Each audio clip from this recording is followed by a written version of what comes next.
Doctor Gopakumar, എന്താണ് ഇനി ഇതിനുള്ള റെമഡി? എന്താണ് പരിഹാരം? താങ്കൾ നേരത്തെ തന്നെ പറഞ്ഞു ഇത് ഭരണഘടനാ ബെഞ്ചിന് വിടണം എന്ന് പറഞ്ഞു. അപ്പോൾ കേന്ദ്ര സർക്കാരല്ലേ ഇനി കോടതിയെ സമീപിക്കേണ്ടത്? നിശ്ചയമായിട്ടും കേന്ദ്ര സർക്കാർ തന്നെയാണ് കോടതിയെ സമീപിക്കേണ്ടത്. മറ്റാർക്കെങ്കിലും വേണമെങ്കിലും ഒരു പെറ്റീഷനായിട്ട് പോകാവുന്നതേ ഉള്ളൂ നിയമപ്രകാരം. എന്തായാലും കേന്ദ്ര സർക്കാർ ഇത് ഫുൾ കോൺസ്റ്റിറ്റ്യൂഷണൽ ബെഞ്ചിന് വിടുമെന്നാണ് എൻ്റെ സുനിശ്ചിതമായ അഭിപ്രായം. അത് ചെയ്യണം. കാരണം ക്ലാരിറ്റി നമുക്ക് അത്യാവശ്യമാണ്. ഭരണഘടന എവോൾവ് ചെയ്യുമ്പോൾ, ഇത്തരം കാര്യങ്ങൾ വരുമ്പോൾ അതിന് പറയേണ്ട ആൾക്കാർ അത് ഏത് രീതിയിൽ പറയുന്നു, അത് ഭരണഘടനയുടെ വളർച്ചയ്ക്ക് സഹായം ചെയ്തിട്ടുണ്ടോ?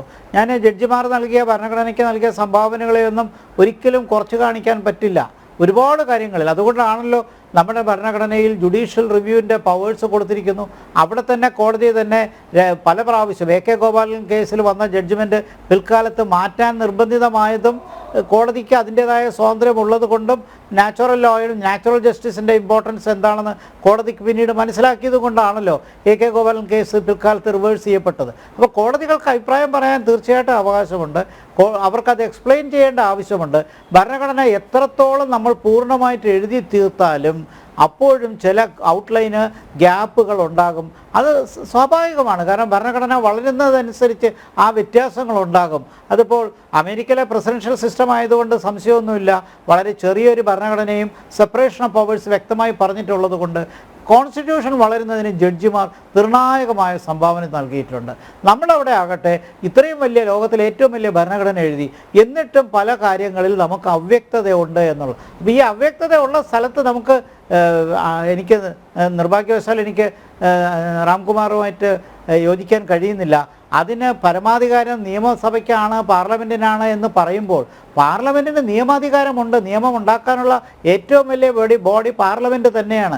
പക്ഷേ എന്തുറപ്പുണ്ട് പാർലമെൻറ്റ് അംഗങ്ങൾ ഉണ്ടാക്കുന്ന നിയമം ഭരണഘടന അനുസൃതമാകുമെന്ന് എന്തുറപ്പാണ് ഉള്ളത്? Nothing is worse than the tyranny of the majority. ഭൂരിപക്ഷത്തിൻ്റെ ഏകാധിപത്യത്തിനപ്പുറം മറ്റൊന്നുമില്ല. അപ്പോൾ അത് നാളൊരു കാലത്ത് ഒരു പാർട്ടിക്ക് മുഴുവൻ മെജോറിറ്റി കിട്ടിക്കഴിഞ്ഞാൽ എന്തും മാറ്റാമല്ലോ. അതുകൊണ്ട് പാർലമെൻറ്റ് മെമ്പേഴ്സിനെ അന്ധമായിട്ടങ്ങ് വിശ്വസിക്കാനും പറ്റത്തില്ല. അതിനോട് എനിക്ക് യോജിപ്പില്ല. അപ്പോൾ തീർച്ചയായിട്ടും ഭരണഘടന അനുസൃതമായി ചെയ്യണമെങ്കിൽ കേശവാനന്ദ ഭാരതി കേസ് പിന്നീട് എക്സ്പ്ലെയിൻ ചെയ്ത നമ്മുടെ എന്തൊക്കെയാണ് നമ്മുടെ ഇതിനകത്ത് ബേസിക് സ്ട്രക്ചർ എന്ന്, അടിസ്ഥാന തത്വങ്ങൾ എന്ന് പറഞ്ഞതിനകത്ത് സെപ്പറേഷൻ ഓഫ് പവേഴ്സ്, പ്രത്യേകിച്ച് എക്സിക്യൂട്ടീവും ജുഡീഷ്യറിയും തമ്മിലുള്ള വ്യത്യാസം ആണെന്ന് കാതലായിട്ട് കോടതി പിൽക്കാല വിധികളിൽ പറഞ്ഞിട്ടുണ്ട്.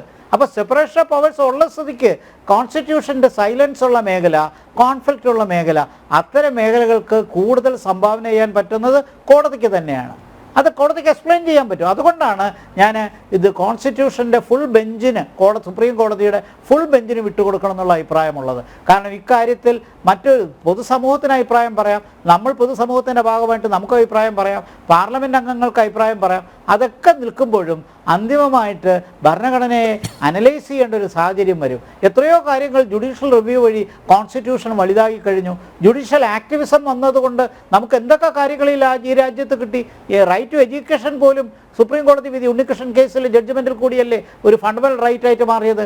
ഡയറക്റ്റീവ് പ്രിൻസിപ്പിൾസ് പറയുന്ന പല കാര്യങ്ങളും ഫണ്ടമെൻ്റൽ റൈറ്റ്സ് ആയിട്ട് മാറുന്നതിന് കോടതി നൽകിയ സംഭാവനകൾ നമ്മൾ കുറച്ച് കാണരുത്. കോടതിയുടെ മറ്റു കുഴപ്പങ്ങൾ ശ്രീ രാംകുമാർ പറഞ്ഞതിനോട് എനിക്ക് പൂർണ്ണ യോജിപ്പാണുള്ളത്. പക്ഷേ കോടതിക്ക് സംഭാവന ചെയ്യാൻ പറ്റുന്ന മേഖലകളുണ്ട്. അത് ഫുൾ ബെഞ്ച് ചെയ്യട്ടെ. ഫുൾ ബെഞ്ച് ചെയ്യുമ്പോൾ നമുക്കത് അംഗീകരിക്കാം. രണ്ടുപേരടങ്ങുന്ന ജഡ്ജ്മെൻറ്റിലല്ല അത് വരേണ്ടത്. അതുകൊണ്ട് തീർച്ചയായിട്ടും കോടതി അതിൻ്റെ ഫുൾ ബെഞ്ച്, കോൺസ്റ്റിറ്റ്യൂഷൻ ബെഞ്ച് ഇരുന്ന് അവരുടേതായ ഒരു അഭിപ്രായം പറയട്ടെ. അപ്പോൾ നമുക്കിതിന് പൂർണ്ണമായൊരു വിരാമമിടാം. അത് തീർച്ചയായിട്ടും ഇക്കാര്യത്തിൽ സമയബന്ധിതമായ ഒരു കാര്യം വരുന്നത് നല്ലത് തന്നെയാണ്. ആര് ഭരിച്ചാലും നല്ലതാണ്. അതല്ലെങ്കിൽ നാളൊരു കാലത്ത് ഫെഡറൽ സ്വഭാവത്തിൽ സംസ്ഥാനങ്ങൾ പാസ്സാക്കുന്ന നിയമങ്ങളെല്ലാം ഗവർണർ പിടിച്ചു വെക്കുകയോ രാഷ്ട്രപതി പിടിച്ചു വെക്കുകയോ അങ്ങനെ ഒരു സാഹചര്യം അനിയന്ത്രിതമായി പോകുന്നത് ശരിയല്ല. അതും ശരിയല്ല. അപ്പോൾ തീർച്ചയായിട്ടും ഇക്കാര്യത്തിൽ ഒരു ജുഡീഷ്യൽ ഇൻ്റർപ്രിറ്റേഷൻ വരണം. ആ ജുഡീഷ്യൽ റിവ്യൂവിന് അതിനകത്തൊരു സ്കോപ്പുണ്ട്. അതല്ലെങ്കിൽ ജുഡീഷ്യൽ ആക്ടിവിസമായിട്ട് മാറും. അത് വരുന്നതിനേക്കാൾ നല്ലത് ജുഡീഷ്യൽ റിവ്യൂവിന് ഇതിനകത്ത് ചെയ്യാൻ കഴിയുമെന്നാണ് എൻ്റെ വിശ്വാസം. അതുകൊണ്ട് ഫുൾ കോൺസ്റ്റിറ്റ്യൂഷണൽ ബെഞ്ച് ഇക്കാര്യത്തിലൊരു തീരുമാനമെടുക്കട്ടെ. വളരെ നന്ദി ഡോക്ടർ ജി ഗോപകുമാർ ചർച്ചയിൽ പങ്കെടുത്തതിന്.